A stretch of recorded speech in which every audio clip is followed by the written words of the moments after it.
Hello students, my name is Princy Parashar. आज हम start करेंगे हाइड्रोकार्बन की जेई एडवांस सीरीज के पीवाईक्यूज। हमारा इसमें फर्स्ट लेक्चर हो चुका है जिसमें हमने एल्केन के पीवाईक्यूज के क्वेश्चंस देखे थे। उसमें हमारे कुछ सब्जेक्टिव क्वेश्चन बाकी थे, हम वो देख लेते हैं आज। उसके बाद हम नेक्स्ट टॉपिक हमारा एल्कीन स्टार्ट करेंगे।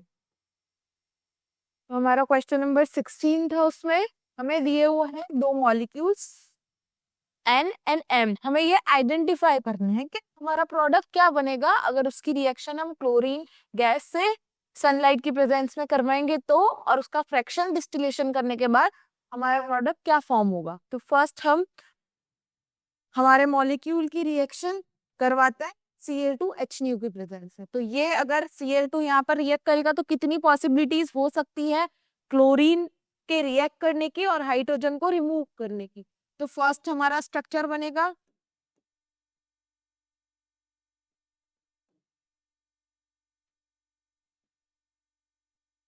अगर हमारा Cl यहाँ पर लग जाएगा तो। सेकेंड हमारा स्ट्रक्चर बनेगा अगर हमारा Cl यहाँ, ये दो CH3 प्रेजेंट है, इन दोनों CH3 में से किसी एक CH3 पे लग जाएगा तो। देन अगर हमारा Cl यहाँ पर जो CH2 प्रेजेंट है उस पर लग जाएगा तो हमारा तीसरा स्ट्रक्चर बन जाएगा। और फिर अगर हमारा Cl 3 डिग्री कार्बन, मतलब ये जो हमारा कार्बन है 3 डिग्री कार्बन, इस पर लग जाएगा तो हमारा फोर्थ स्ट्रक्चर बन जाएगा।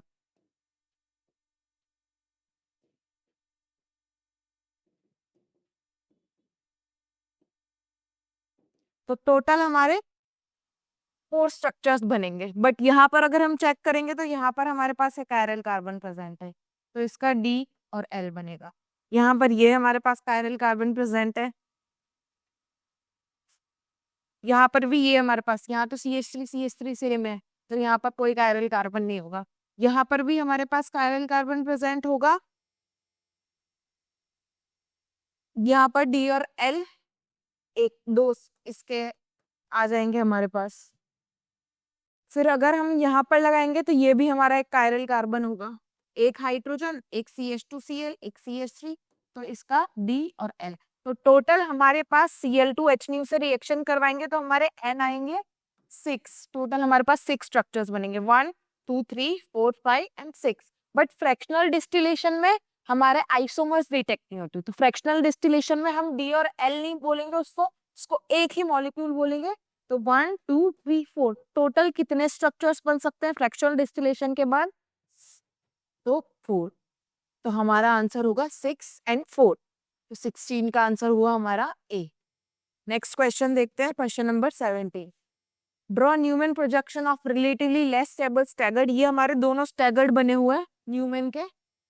एन ब्यूटेन, तो 4 कार्बन 1 2 3 4, तो ये हमारा एन ब्यूटेन का न्यूमैन प्रोजेक्शन है।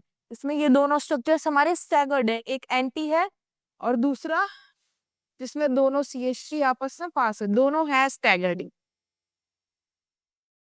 अब हमें पूछा है ये दोनों स्टैगर्ड में से सबसे ज्यादा स्टेबल कौन सा होगा, सबसे कम स्टेबल कौन सा होगा, और किस वजह से वो स्टेबिलिटी कम होगी उसकी, या तो वॉन डेर वाल रिपल्शन की वजह से, या टॉर्शनल स्ट्रेन की वजह से, या दोनों की वजह से।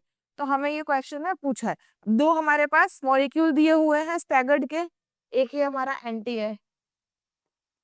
तो यहाँ पर एंटी के केस में हमारे पास होगा कि हमारा जो CH3 है वो वॉन डेर वाल रिपल्शन करेगा।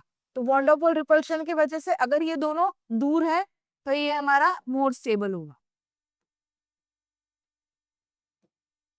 more stable due to less van der Waals repulsion।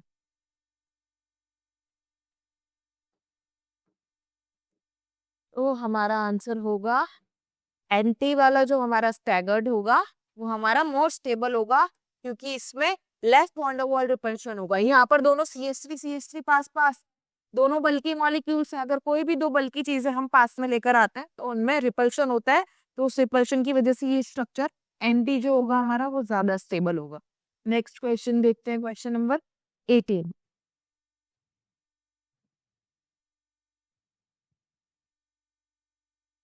Optically active to iodobutane on treatment with NiI in acetone give product which does not show optically activity, explain। अब हमारे पास to iodobutane है, हमें specify नहीं किया हुआ D है या L है, बट अगर ऑप्टिकली एक्टिव बोल रहा है तो हमारे पास दोनों होंगे, डी एंड एल। तो ये हमारा डी आइडोब्यूटेन है, इसकी रिएक्शन हमने NaI से करवाई है। तो यहाँ पर जो हमारा आयोडीन है NaI वाला, वो हमारा अटैकिंग न्यूक्लियोफाइल है, मतलब हमारा न्यूक्लियोफाइल कार्बोकैटायन पर अटैक करेगा, और जो हमारा आयोडीन कार्बोकैटायन वाले ग्रुप से अटैच्ड है वो हमारा लिविंग ग्रुप होगा। तो उसमें एक इंटरमीडिएट बन जाएगा जिसमें एक आयोडीन हमारा अटैक करने वाला होगा, दूसरा हमारा न्यूक्लियोफाइल जो अटैच होने वाला होगा। तो ये हमारा इसका ट्रांजिशन स्टेट बन जाएगी।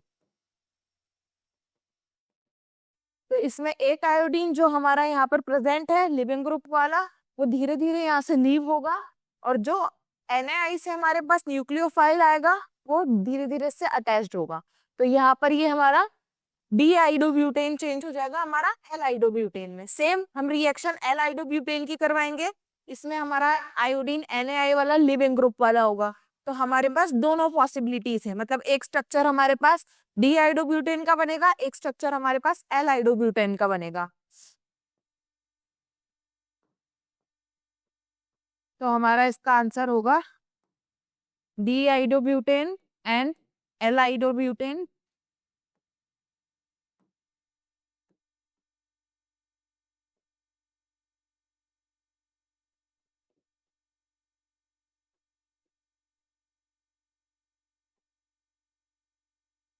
तो हमारा डी आइडोब्यूटेन और एल आइडोब्यूटेन दोनों सेम अमाउंट में प्रोड्यूस होंगे। अगर रिएक्शन में अगर हमने यहाँ पर लिविंग ग्रुप लिया है तो ये लिविंग ग्रुप है, यहाँ पर जाकर ये अटैच होगा पर ये निकल जाएगा, तो हमारे पास ये स्ट्रक्चर बन जाएगा। फिर अगर ये है तो हमारा न्यूक्लियोफाइल डायरेक्ट यहाँ जाकर अटैक करेगा, तो हमारे पास ऐसे ही रिएक्शन में लिविंग ग्रुप और न्यूक्लियोफाइल अटैक करने वाले दो मॉलिक्यूल बनेंगे, एक होगा हमारा डी आइडोब्यूटेन, एक हमारा एल आइडोब्यूटेन, और दोनों हमारे ऑप्टिकली एक्टिव शो करेंगे। बट अगर हम रैसिमिक मिक्सचर की कंडीशन देखते हैं उसमें 50% हमारे पास डी आइसोमर होता है और 50% हमारे पास एल आइसोमर होता है। तो यहाँ पर दोनों आइसोमर्स प्रेजेंट होंगे, तो ये हमारा होगा रैसिमिक मिक्सचर। रैसिमिक मिक्सचर हमारा ऑप्टिकली इनएक्टिव होता है। ये हमारा हो गया क्वेश्चन नंबर 18। नेक्स्ट क्वेश्चन देखते हैं, question number 19। N-butane produced by the monobromination of ethane followed by Woods reaction। तो हमारे पास इथेन दिया हुआ है, तो इथेन से पहले हमने N-butane बनाना है यूजिंग वुड्स रिएक्शन। तो हमने इथेन के दो मॉलिक्यूल लिए हैं, यहाँ पर हम अगर इथेन का ब्रोमिनेशन करवाएंगे तो हमारे पास 2C2H5Br बन जाएगा, और इसकी वुड्स रिएक्शन करवाएंगे। वुड्स रिएक्शन में हमने दो सेम एल्केन मॉलिक्यूल्स लेने होते हैं, तो C2H5Br C2H5Br हमारे पास हो जाएगा C4H10।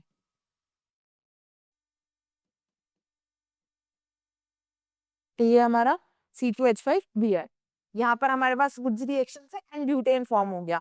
अब हमने चेक करना है, हमें दिया हुआ है NTP required to produce 55 gram of N-butane, मतलब हमें इसका वेट दिया हुआ है 55 gram. If the bromination take place with 90% yield and the Wurtz reaction, मतलब ब्रोमिनेशन की यील्ड है हमारे पास 95% और वुड्स रिएक्शन की यील्ड है हमारे पास 85%। तो हमने इसको कैलकुलेट करना है अब वॉल्यूम ऑफ इथेन। अब हमें इथेन की वॉल्यूम कैलकुलेट करनी है इसमें, तो पहले वॉल्यूम कैलकुलेट करने के लिए हमें उसकी मोल और कंसंट्रेशन पता होनी चाहिए, तभी हम उससे वॉल्यूम। तो पहले हम N-ब्यूटेन के मोल्स काउंट करते हैं। अब N-ब्यूटेन का मॉलिक्यूलर वेट मैंने वहां पर लिखा हुआ है और इसका गिवन वेट है हमारे पास 55। तो 55 डिवाइडेड बाय 58, तो इसको कैलकुलेट करेंगे तो ये हमारा 0.0948 आए। ये अगर हमारा 0.948 आ गया है, और वुड्स रिएक्शन में हमने सब में दो दो मॉलिक्यूल्स लिए हैं 0.948 मोल्स, तो टोटल मोल्स इसके आएंगे 2 × 0.948, क्योंकि हमारे पास दो मॉलिक्यूल्स,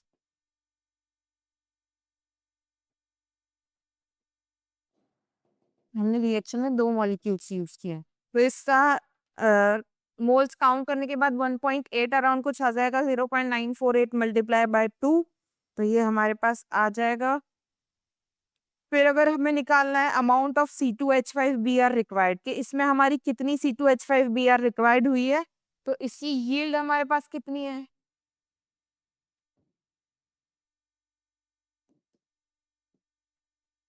Br रिक्वायर्ड।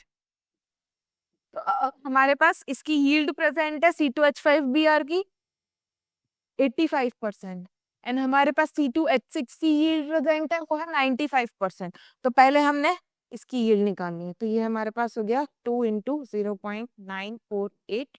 अब हमें 85% जो इसकी यील्ड है वो हो गया 85 मल्टीप्लाई बाय 100, तो ये हमारी इसकी वैल्यू आ गई। फिर अगर हम देखेंगे अमाउंट ऑफ इस रिएक्शन में कितना हमारा C2H6 यूज हुआ है, क्योंकि यहाँ पर हमने दोनों के मोल्स काउंट, मतलब मोल्स हमने C4H10 के लिए, इसमें हमारे पास दोनों मॉलिक्यूल बने हैं, मतलब यूज में इस रिएक्शन में दोनों मॉलिक्यूल्स आए, इथेन भी और इथेन ब्रोमाइड। तो यहाँ पर इसके मोल्स भी, ये भी कितना हमारी रिएक्शन में रिक्वायर्ड हुआ है वो देख लेते हैं। 0.948 इंटू 100, क्योंकि इसकी यील्ड है हमारे पास 95%, तो ये हमारा 85 मल्टीप्लाइड बाय 95। अगर अब हम इसको कैलकुलेट करेंगे तो जो हमारी वैल्यू आएगी, और यहाँ पर एनटीपी कंडीशन दी है, एनटीपी कंडीशन के लिए हमारा वॉल्यूम रिक्वायर्ड होता है 22400 इन ml और लीटर में 22.4। तो इसको अगर हमने कैलकुलेट करेंगे तो ये हमारे मोल्स आएंगे 2.48। यहाँ पर अगर इस बार कैलकुलेट करेंगे तो 2.48 मोल्स हमारे इतने रिक्वायर्ड हुए हैं टोटल। पूरी रिएक्शन में इतने हमारे C2H5Br और C2H6 दोनों के मिलाकर मोल रिक्वायर्ड हुए हैं। अब यहाँ पर हमने देखनी है एनटीपी पर वॉल्यूम, वो भी किसकी पूछी हमें, इथेन की। तो यहाँ पर हमने इथेन के मोल्स निकाल लिए थे, ये हमारे पास आ गए 2.48। इसकी वॉल्यूम होती है, इफ अगर हमें आंसर अगर लीटर में निकालना है तो हम 22.4 लेंगे, और इफ अगर हमें आंसर ml में निकालना है तो हम 22400 लेंगे। हमें किसने पूछा है, हमें यहाँ पर कुछ स्पेसिफाई नहीं किया, हम किसी में भी निकाल देते हैं यहाँ पे, जैसे हमने लीटर में निकाल दिया 22.4। तो इसको हम मल्टीप्लाई करेंगे तो 22.4 मल्टीप्लाइड बाय 2 अराउंड 8, 54 या 55 अराउंड इसकी हमारी वैल्यू आएगी लीटर में। अप्रोक्सीमेटली 55 लीटर अराउंड हमारे वॉल्यूम आएगी इथेन की एट एनटीपी। यहाँ पर मैंने लीटर में निकालना है, अगर ml में निकालना होगा तो 22400 से मल्टीप्लाई करते हैं, क्योंकि एनटीपी कंडीशन है। अब नेक्स्ट क्वेश्चन देखते हैं। क्वेश्चन नंबर 19 खत्म हो चुका है। Question number 20, give reason of following, methane does not react with chlorine in the dark. Methane हमारा नॉर्मली क्लोरीन से सनलाइट की प्रेजेंस में ही क्यों रिएक्शन करता है। हम जहां भी यूज करते हैं मीथेन की रिएक्शन, अगर हमने Cl2 वो करवाई तो हमेशा हम सनलाइट लिखते हैं। क्यों ऐसा, क्योंकि जो हमारे क्लोरीन होते हैं या हमारे जो हेलोजन गैस हैं वो फ्री रेडिकल रिएक्शन फॉर्म करते हैं, और फ्री रेडिकल ब्रेक होता है सनलाइट की प्रेजेंस में। तो डार्क में हमारे पास सनलाइट नहीं होती तो क्लोरीन फ्री रेडिकल में डिवाइड नहीं हो पाता, या उसका होमोलिसिस नहीं हो पाता, ये ऐसे फॉर्म नहीं हो पाता, तो फिर ये रिएक्शन नहीं करता आगे जाके इन presence of dark. From that no radical formation। तो इसलिए हमारी क्लोरीनेशन की रिएक्शन हमेशा सनलाइट में होती है, क्योंकि क्लोरीन हमारा डार्क की प्रेजेंस में रेडिकल में कन्वर्ट नहीं हो पाता। अब ये हमारे एल्केन के क्वेश्चंस से। नेक्स्ट अब हम हमारे एल्कीन्स के क्वेश्चंस देखते हैं। अब हम स्टार्ट करते हैं एल्कीन के पी/ट्रीज। Number of optically active produce obtain from complete ozonolysis. Ozonolysis में हम ओजोन यूज करते हैं, इसके साथ हम लोग जिंक लेते हैं। तो यहाँ पर ओजोनोलिसिस बोला है हमें। अब ओजोनोलिसिस में हमारे कौन से ऑप्टिकली एक्टिव प्रोडक्ट फॉर्म होंगे या कितने ऑप्टिकली एक्टिव प्रोडक्ट फॉर्म होंगे, हमने वो देखना है। तो ओजोनोलिसिस में हम लोग देखते हैं जो हमारा डबल बॉन्ड या ट्रिपल बॉन्ड अगर किसी मॉलिक्यूल में प्रेजेंट होता है तो हम उसको ब्रेक कर देते हैं और फिर वहां पे ऑक्सीजन आ जाता है। तो अगर हम डबल बॉन्ड का ओजोनोलिसिस करवाते हैं तो वो एल्डिहाइड या कीटोन में चेंज होता है, बट अगर हम ट्रिपल बॉन्ड का ओजोनोलिसिस करवाते हैं तो वो एसिड में चेंज होता है। तो यहाँ पर हमारे पास ओजोनोलिसिस होगा तो ये हमारा इसमें चेंज हो जाएगा, और यहाँ पर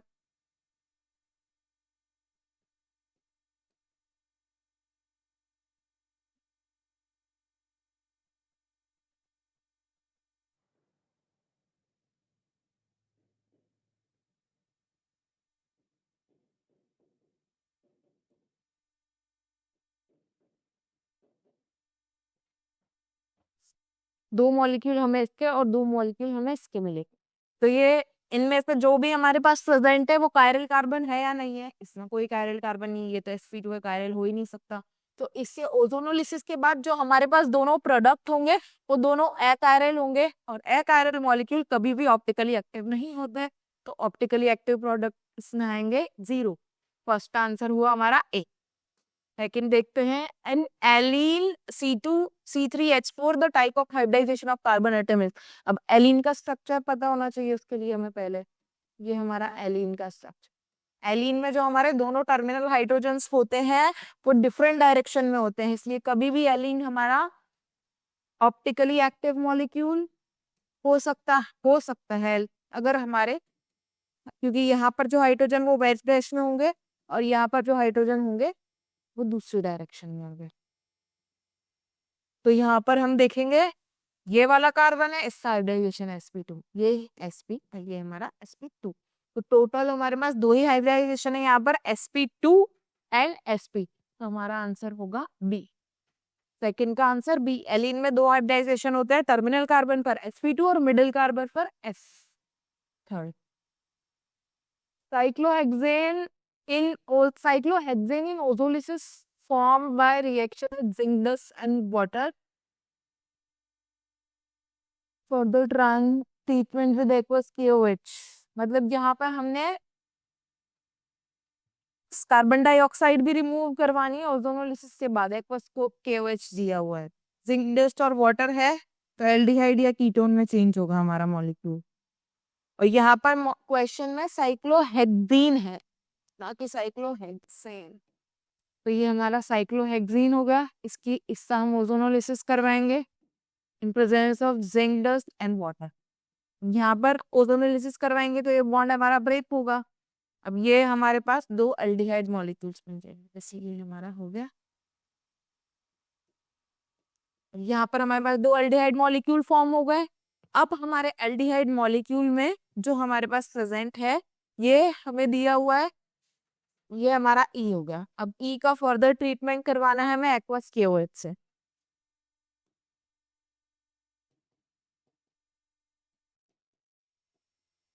एक्वस KOH से अगर हम रिएक्शन करवाएंगे तो एक एल्डिहाइड ग्रुप वहां से रिमूव हो जाएगा, और एक एल्डिहाइड ग्रुप या फिर एक CO वहां से रिमूव हो गया तो वो CO की फॉर्म में वहां से निकल जाएगा, या यहाँ से H2 और O। तो KOH अगर हीट के साथ हीट करेंगे KOH को, तो यहाँ पर हमारा H2O मॉलिक्यूल निकल जाएगा। तो H2O निकलेगा तो एक ऑक्सीजन निकल गया, तो हमारा मॉलिक्यूल फॉर्म होगा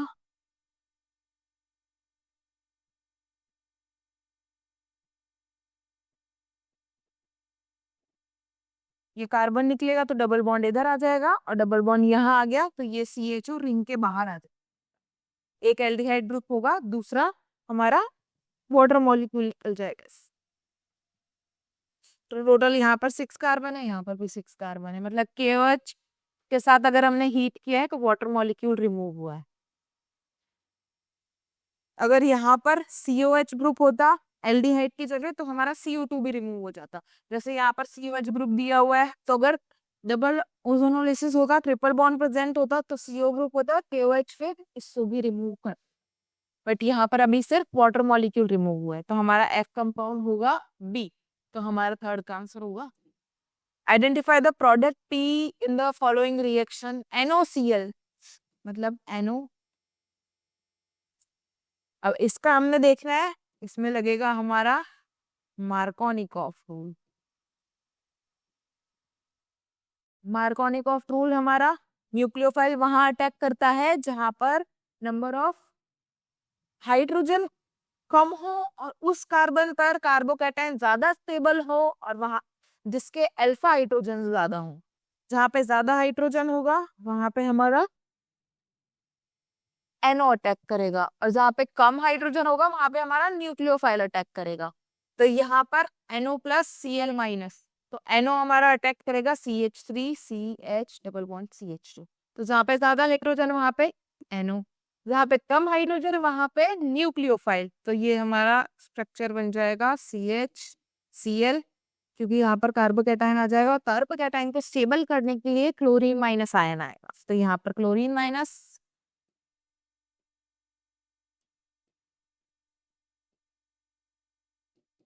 तो हमारा आंसर होगा ClNO बी। फोर्थ का आंसर है हमारे पास B.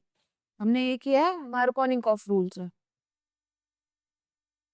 The nodal plane in the pi bond of ethene is located in,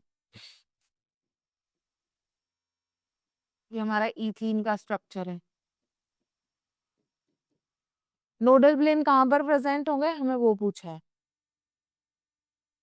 ethene में। तो यहाँ पर अगर p ऑर्बिटल में एक p ऑर्बिटल यहाँ पर बॉन्ड बना रहा है पाई बॉन्ड, दूसरे p ऑर्बिटल में हमारे पास हाइड्रोजन प्रेजेंट है, जो नोडल प्लेन्स हमारे मॉलिक्यूलर प्लेन में प्रेजेंट होंगे, क्योंकि यही मॉलिक्यूल के साथ ये हाइड्रोजन के साथ रिएक्ट कर रहा है।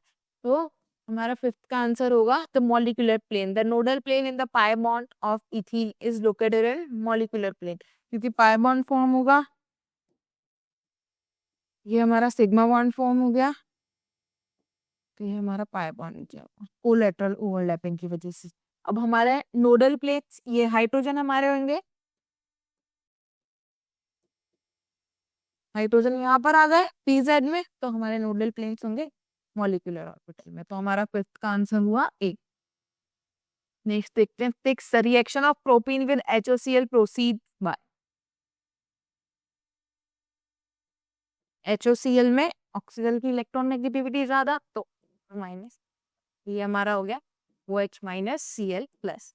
तो यहाँ पर हमारा प्रोपीन दिया हुआ है हमें CH3 CH CH2। अब प्रोपीन में हमने रिएक्शन करवानी है Cl प्लस और OH माइनस की, तो पहले जाकर हमारा क्लोरीन अटैक करेगा, न्यूक्लियोफाइल लास्ट में अटैक करता है, और मैक्सिमम जहां पर कार्बोकैटायन ज्यादा स्टेबल होता है वहां पे अटैक करता है।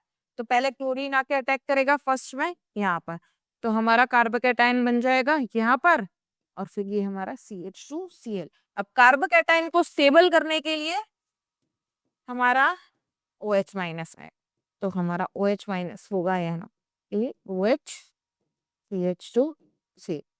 तो हमारा आंसर होगा chlorine plus in the first step, addition सबसे पहले क्लोरीन प्लस का होगा फर्स्ट स्टेप। नेक्स्ट देखते हैं, in the presence of peroxide, hydrogen chloride and hydrogen iodide do not give anti Markovnikov addition to alkene, the steps is endothermic in both case.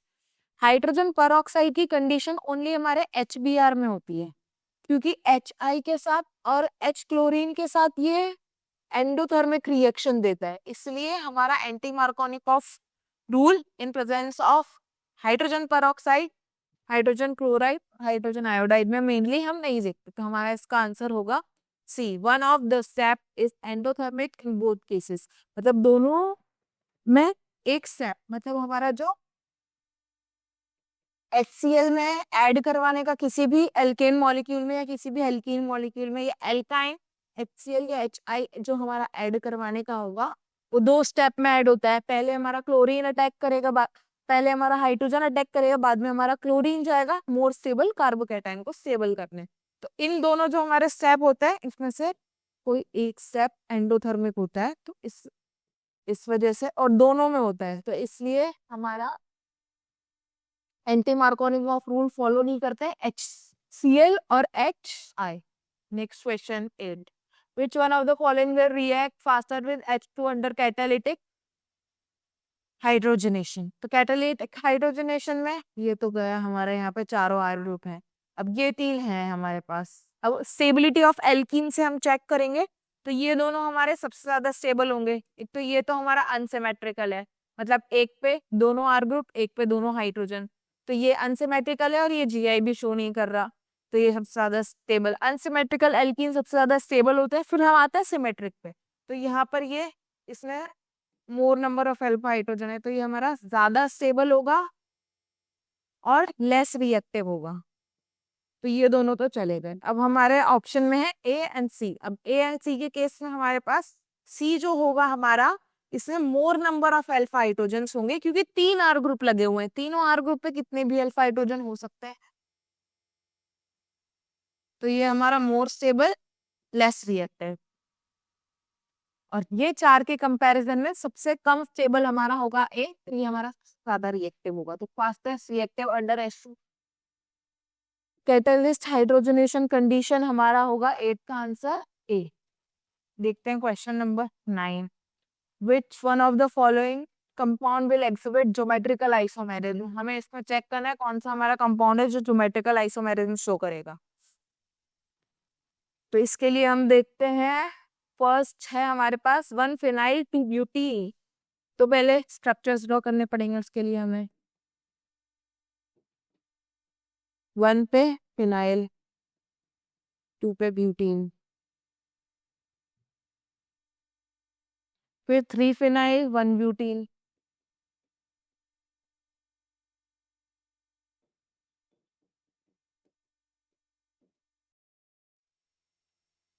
ये हमारा ए है, ये हमारा बी है, फिर हमारा सी है 2 फिनाइल 1 ब्यूटीन।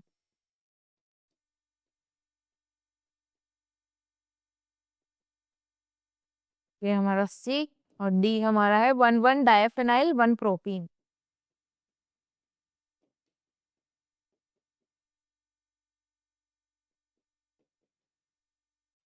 तो ये हमारा हो गया 1 डायफिनाइल 1 प्रोपीन। तो हमारे ये चारों स्ट्रक्चर्स बन चुके हैं। इसमें डबल बॉन्ड कार्बन पर दोनों same atom, no GI. Double bond carbon पर दोनों सेम एटम, दोनों hydrogens, no GI. Double bond carbon पर दोनों phenyl ring same atom, no GI. तो हमारा ओनली ज्योमेट्रिकल आइसोमेरिज्म शो करेगा,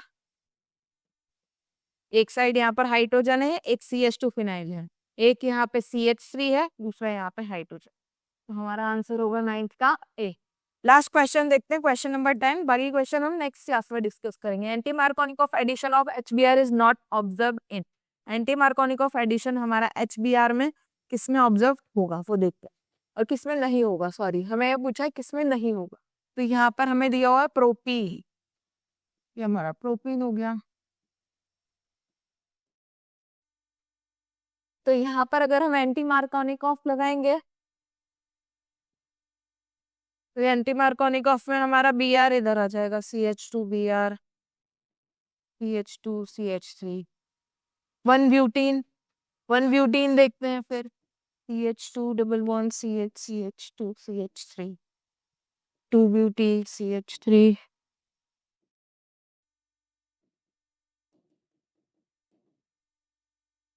फिर हमारा पेंटूइन। तो ये हमारे हो गए सारे स्ट्रक्चर्स, ये सेकेंड थर्ड एंड लास्ट। तो अगर यहाँ पर एंटी मार्कोनिक ऑफ लगाएंगे तो हमारा ब्रोमीन है, यहाँ पर एंटी मार्कोनिक ऑफ लगाएंगे तो ब्रोमीन इधर आएगा, यहाँ पर लगाएंगे तो ये दोनों में से किसी भी कंडीशन पे आ सकता है। HBr इसमें हम ऑब्जर्व नहीं करेंगे, दोनों में same number of alpha hydrogen है, सेम। अगर हम यहाँ पर लगाएंगे तो भी सेम होगा, यहाँ पर लगाएंगे तो भी सेम होगा, क्योंकि ये हमारा सिमेट्रिकल मॉलिक्यूल है। तो हमारा 10th का आंसर होगा सी। ये हमारे एल्कीन के कुछ MCQs खत्म हुआ है, एल्कीन हमारा अभी बाकी है। नेक्स्ट लेक्चर में हम देखेंगे एल्कीन के बाकी क्वेश्चंस, जैसे fill in the blank, subjective, जो एडवांस में आए हुए हैं। Thank you so much for watching, stay tuned. मिलते हैं नेक्स्ट लेक्चर में एल्कीन के नए लेक्चर्स के साथ।